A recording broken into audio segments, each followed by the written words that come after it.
Welcome back to another episode of TISCON Talks. And in this episode, we have Mr. Sudipto Sarkar, the Chief of Product Application Group. The Product Application Group takes care of research, design, and development of new steel grades and improvement of rebars. Not only that, their core competencies lies in thermodynamics, alloy design, experimental and computational phase transformations, among other parameters which support the YSUTS strength of steel. Welcome, Mr. Sudipto, on the podcast. Thank you, Prem. So, sir, what are the basic quality guidelines that are needed to be taken care to ensure the consistent quality of rebars? And what has the vetting of process control helped us achieve so far? So, Prem, given a rebar, first thing is to decide the chemistry of the rebar, the design chemistry of the rebar, and that will depend on the rolling mill that is used to produce the rebar. Now, once you have a good design of chemistry, you need to ensure that the billets that are cast out of the steel is sound. Now, what's a sound billet? Billets without any internal defects in it. Okay. Right? Once a good billet, sound billet is available, then one would go through the process of reheating, rolling. So the roll pass design is very important. And the quenching process, where you need to have a uniform rib, because that's what's giving the material the strength, the rebar the strength. Having produced the material, it's important to test the material. And the first requirement, of course, is tensile test, followed by bend test, rebend test, and also AR value, which is area of rib. Now that indicates how much does the material grip into the concrete once it's cast. The bend rebend must follow the right mandrel dia for bending and rebending, and these are going to be very significant when you would use the material in application, as I would be detailing out later.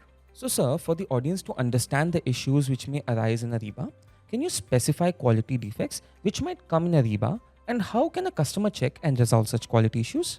Right. So, Prem, you need to understand this, that once the customers bought material, especially TISCON, in terms of the basic test, the customer is reassured, right? A lot of this test cannot be done by the customers. So, there's a lot of trust element in this whole process. Given that, the next step is to make sure that the product has not deteriorated over a period of time.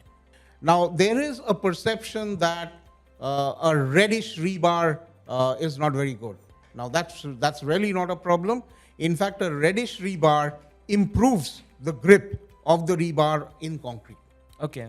Having said that, it's also important that the ribs should not erode off completely or corrode off completely. That's important.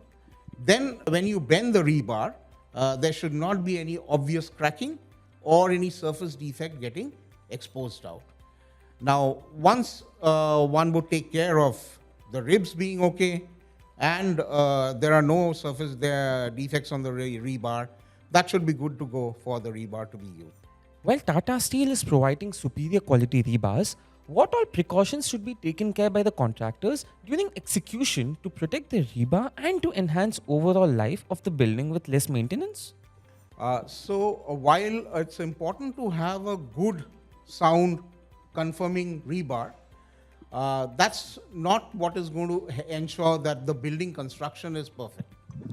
Of course, when anyone of you would be building a house for yourself, you would want to ensure that the house lasts for 100 years. Now, in order to ensure that the house lasts for 100 years, the first thing that one needs to do is to store the rebars properly, because there's a significant time lag between when you buy a rebar and finally when you use it.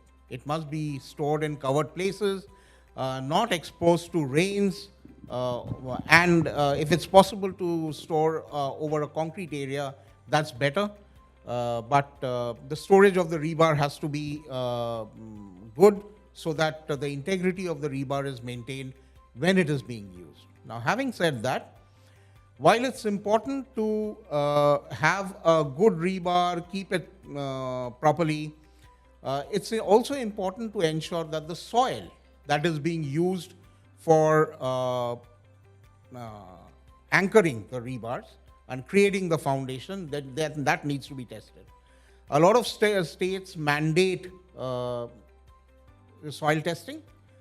Some of the states have not, but if you're building a house for yourself, it's very important to get the soil tested as per the construction norms to make sure that you have a construction which is very, very sound. Once the soil is tested, you need to ensure that the water that is used for constructing is also proper, not too acidic, not having too much of salts. Now, once you have the concrete, the soil and the water done, the next step is, of course, to make sure that when you're tying up the rebars, the use of stirrups and the super links that we talk about is used in a proper way.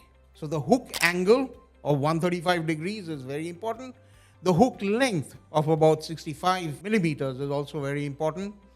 And of course, there is the development length, which is the extent of the rebar in the column moving into the beam, and the anchorage length, which is the extent of the rebar in the beam moving into the column, has to be maintained, has to comply to IS 456. That's absolutely essential if you want a house that will last long and will make sure that it provides you the security and the confidence that the house is going to be on a very solid construction for your life for you to live over there, as well as your future generations to live over there. Thank you, sir, for joining us in this conversation. Our audiences have very well got an understanding about the management of rebars and other products that they buy for development purposes. Thank you. And the audiences, to know more about the safe usage of rebars and get an assurance of quality of the rebars, keep listening to TISCON Talks. Links to our Spotify, Instagram, Facebook, and other social media handles available in bio.